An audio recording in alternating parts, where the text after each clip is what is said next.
Hello, good morning class. आज हम Delhi development authority के अंदर जो जेई की पोस्ट हैं उनका डिस्कस करेंगे। प्रीवियस ईयर में उसका क्या कट ऑफ रहा था 2018 में जब इसका पेपर हुआ था, और 2022 में जो इसका पेपर पैटर्न है वो क्या आने वाला है, हम 2018 के बेसिस पे इसका डिस्कस करेंगे। तो अगर मैं 2018 में देखूँ तो इसका जो पेपर था उसके पेपर में 2 पार्ट थे। 120 मार्क्स का इसका पेपर था। 120 मार्क्स में 80 marks tech, 80 marks tech and 40 marks non tech. जो नॉन टेक का सिलेबस था, नॉन टेक के सिलेबस में इसमें 4 पार्ट आते हैं। सबसे पहला पार्ट इसका रीजनिंग आता है 10 मार्क्स का, 10 मार्क्स का क्वांटिटेटिव एप्टीट्यूड आता है, 10 मार्क्स का जनरल अवेयरनेस आता है और 10 मार्क्स का इंग्लिश लैंग्वेज आता है। तो ये आपका नॉन टेक का पोर्सन है। इसमें से आपके 40 क्वेश्चंस आएंगे। जो 80 क्वेश्चंस हैं वो 80 क्वेश्चंस आते हैं आपके टेक्निकल वाले पोर्शन से। उसका भी सिलेबस अभी दिया हुआ है, अलग सेपरेट सिलेबस है, उसका भी मैं डिस्कस करूँगा। लेकिन उससे पहले जब इसका 2018 में जो पेपर हुआ था उसकी जो कट ऑफ थी, पहले उसका डिस्कस करते हैं। इसकी जो कट ऑफ है 120 मार्क्स में से है 2018 के अंदर। तो जो इसकी कट ऑफ है, अगर मैं सिविल की देखूंगा और सिविल में जो सबसे फर्स्ट कैटेगरी मेरे पास में है दैट इज़ द एससी। अगर मैं एससी की बात करूंगा तो एससी की जो कट ऑफ है 74.989, जो आउट ऑफ 120 नंबर है। 53 कैंडिडेट यहाँ पे बुलाए गए थे। अगर मैं एसटी की बात करूँगा तो एसटी की मेरे पास में जो कट ऑफ है वो मेरे पास में 79.616 है मेरे पास में। और अगर मैं ओबीसी की बात करूँगा तो ओबीसी की जो मेरे पास में कट ऑफ है that is the 81.08। This is the cut off OBC 81.08। ये ओबीसी की कट ऑफ है मेरे पास में। और अगर मैं यूआर की बात करूँगा तो जो यूआर की कट ऑफ है दैट इज़ इक्वल टू 87.621। ये आउट ऑफ 120 है।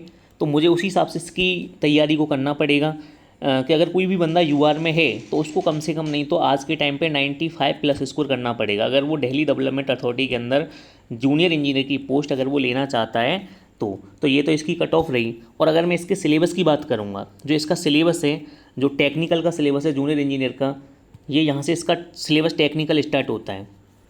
इस सिलेबस के अंदर सबसे फर्स्ट जो मेरे पास में पार्ट है that is the non tech. I have already discuss this part.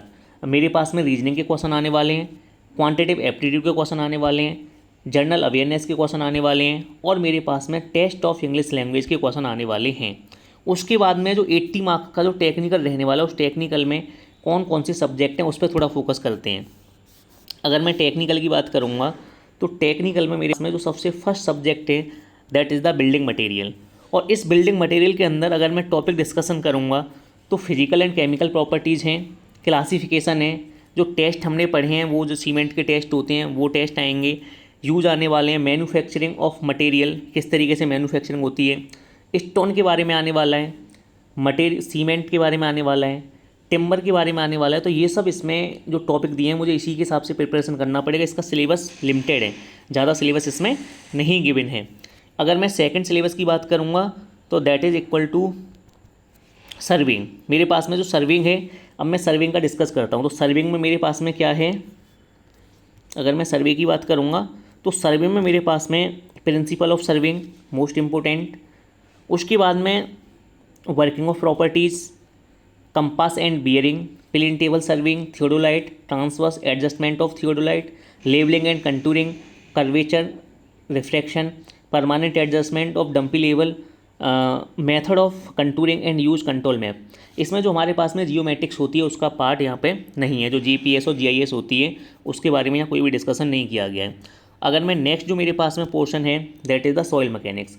अगर मैं सॉइल मैकेनिक्स की बात करूँगा तो सॉइल मैकेनिक्स में origin of soil phase diagram ये सब जगह होता है, हर एग्जाम के अंदर आता है। डेफिनेशन ऑफ वॉइड रेशियो ये भी मेरे पास में हर एग्जाम के अंदर आता है।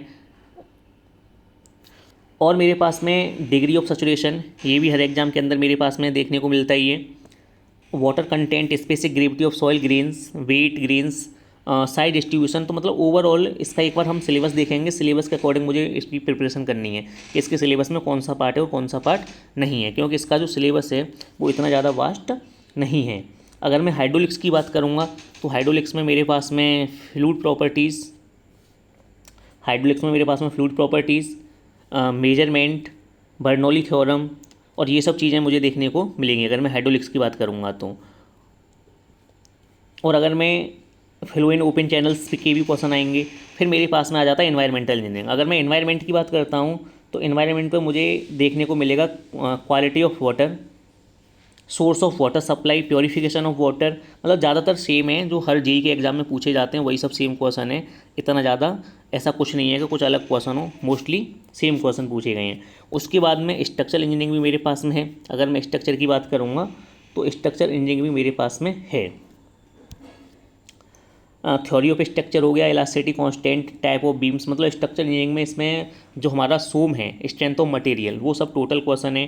Free body shear force diagram, bending movement diagram, और जो कैंटिलीवर बीम्स होते हैं, मूवमेंट ऑफ एरिया हम किस तरीके से फाइंड आउट करते हैं, शियर स्ट्रेस ऑफ टी, ये सब हमने फाइंड आउट किया है, कैसे फाइंड आउट करेंगे। Simply supported and cantilever beams होते हैं, उनके बारे में डिस्कशन किया गया है। टॉर्जन के बारे में गिवन है, तो सिंपल चीज़ें हैं सब। उसके बाद में जो नेक्स्ट मेरा टॉपिक है that is the concrete technology. तो कॉन्क्रीट टेक्नोलॉजी के भी यहाँ पे क्वेश्चंस हैं। क्या क्या टॉपिक दिए हुए हैं उन सबको एक बार रीड करो अच्छे से, और उसी के अकॉर्डिंग हमें उसकी प्रिपरेशन करनी है। अगर मैं नेक्स्ट इसका सिलेबस देखना चाहूँगा तो नेक्स्ट इसका सिलेबस है that is the RCC design. अब आरसीसी के अंदर अगर मैं देखूँगा तो आरसीसी के अंदर भी ज़्यादा इतने खास टॉपिक हैं नहीं, कुछ ही टॉपिक हैं आरसीसी के अंदर भी।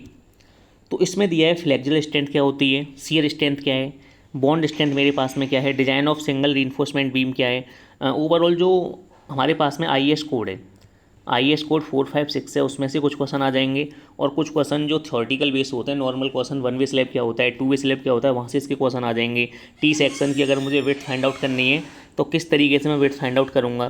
कुछ वाटर टैंक्स की कंडीशन होती हैं जो मेरे पास में आईएएस कोड स्पेसिफिकेशन पे गिवन होती हैं, वो क्वेश्चन आ सकते हैं। और जो मेरा लास्ट टॉपिक है that is the steel design. तो स्टील डिज़ाइन में भी मुझे ज़्यादा कुछ है नहीं। Steel design, construction of steel columns, beams, roof trusses end plate girder. तो इनके बारे में मुझे थोड़ा कहीं ना कहीं से रीड करना पड़ेगा, जो थ्योरेटिकल चीज़ें हैं। जैसे अगर मैं प्लेट गर्डर की बात करूँ तो उसकी क्या कंडीशंस होती हैं, वर्टिकल वेब क्या होता है, तो इन सब चीज़ों के बारे में क्वेश्चंस आ सकते हैं। अगर मुझे चीज़ें डिफ़ाइन करनी हो, पिच के बारे में, होल के बारे में, नॉर्मल क्वेश्चन जो जेईई एग्ज़ाम में पूछे जाते हैं, वो सब क्वेश्चन आ सकते हैं। तो ये इसका सिविल इंजीनियरिंग का सिलेबस है। तो हमें अब अगर आज के हिसाब से देखा जाए तो आज के हिसाब से यही है कि अगर मुझे इसमें सिलेक्शन पाना है तो जो इसकी जो एक्सपेक्टेड कट ऑफ होने वाली है, वो एक्सपेक्टेड कट ऑफ यही होगी कि कोई भी बंदा इसमें अगर 90 स्कोर कर रहा है, 95 90 प्लस स्कोर अगर वो कर रहा है, तो इसका मतलब है वो अपने आप को सेफ समझ ले। 90 प्लस स्कोर उसे करना पड़ेगा, ये मिनिमम मार्क्स हैं। और 90 से लेके 100 तक उसे जाना पड़ेगा अगर इसमें सिलेक्शन चाहिए तो, क्योंकि आज के हिसाब से competition day by day increase हो रहा है। तो we have to be focus more and more on technical as well as non tech syllabus. ऐसा नहीं है अगर मैं ओनली टेक्निकल सिलेबस करता हूँ तो मेरा काम चल जाएगा, नहीं चलेगा, हमें नॉन टेक भी करना पड़ेगा। तो ये इसका ओवरऑल डिस्कशन था। आप सबको ये कैसा लगा? आपको ये वीडियो लाइक करनी है, शेयर करनी है। Thank you.